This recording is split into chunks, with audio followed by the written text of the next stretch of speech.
Thank you so much for that introduction. It gave me enough time to walk onto the stage. I really appreciate that.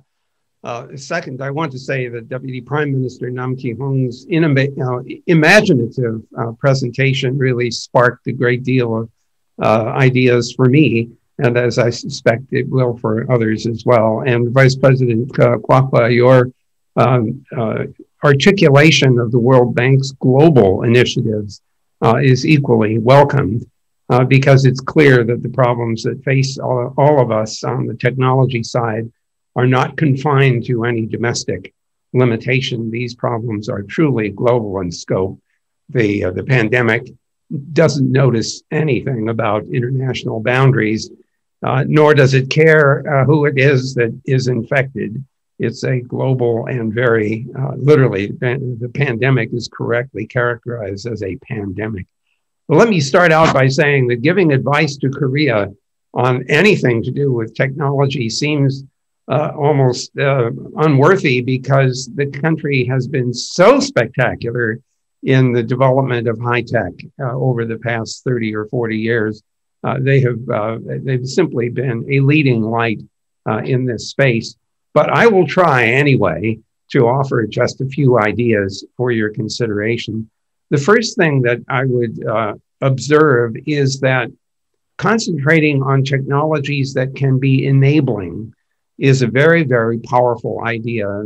The enabling notion says that the technology invites others to make use of the enabling technology in order to grow new businesses, to invent and explore new ideas, build new kinds of technology, almost as if these were layered on top of each other, as they often are.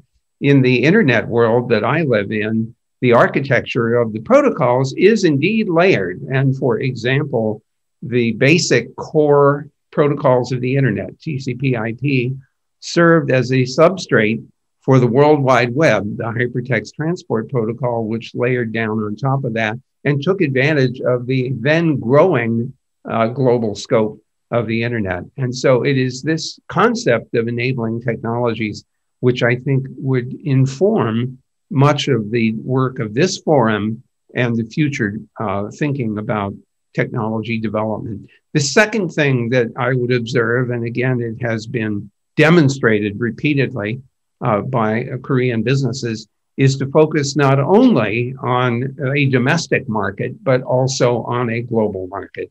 The reasoning is pretty simple. No domestic market is as big as the global market. And so if you're going to do anything, you might as well focus on the largest market you can possibly address. And here, I think we all have a big opportunity. Again, keeping this enabling notion in mind. Now, we've already seen how the COVID-19 virus has forced us to use these technologies in ways that we might not have chosen to do, except perhaps over a period of more years.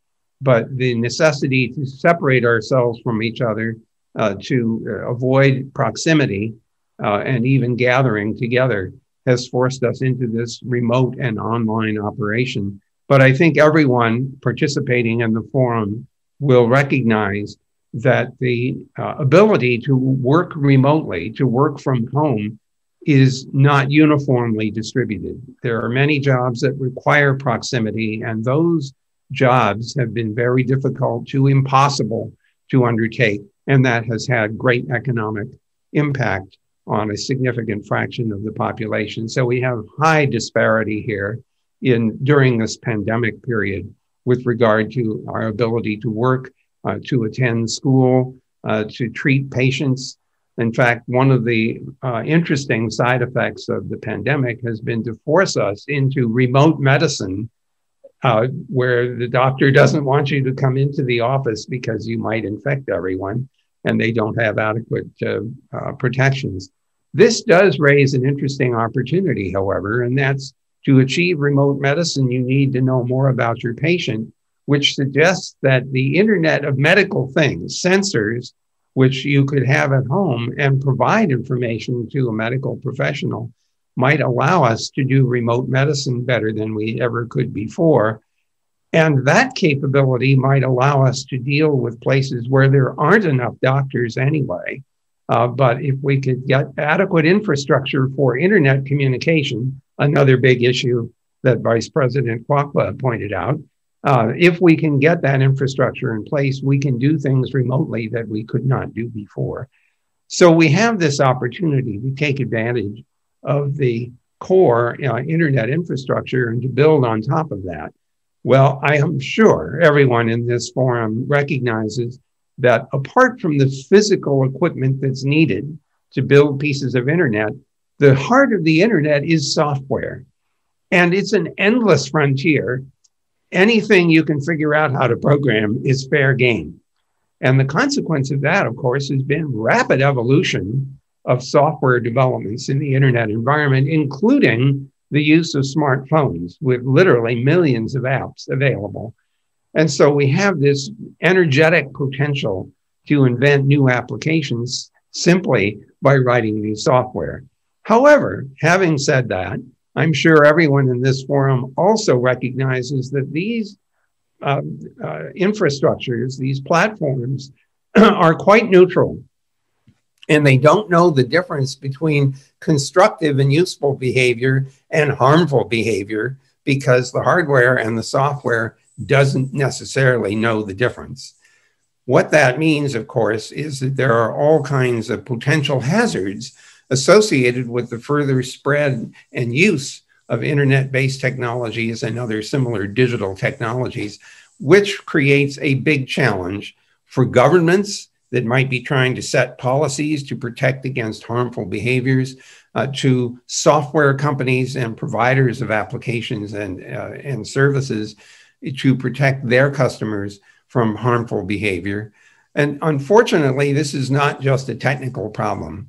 We can't write software that says, don't let anybody do anything bad.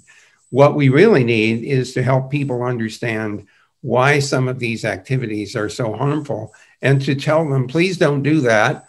And to say, if you do that, or if we catch you doing that, there will be consequences. In order to deal with the fact that a perpetrator of harm and a victim of harm might be across international boundaries, we are going to need an increased amount of digital cooperation across those national boundaries, as has been called for by the UN Secretary General in the form of this advanced digital cooperation concept.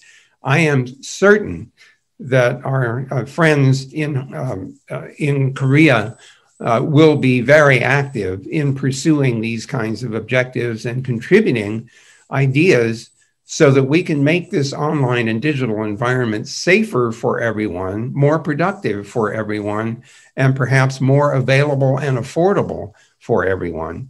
So there's still plenty of work to be done. I am certain that the participants in this forum will go away with ideas that will be beneficial to literally all of us around the world. So I thank you for the opportunity to participate. I look forward to hearing from my colleagues who will be speaking after me. And I certainly look forward to the documented results of this year's Global Forum. Thank you so much.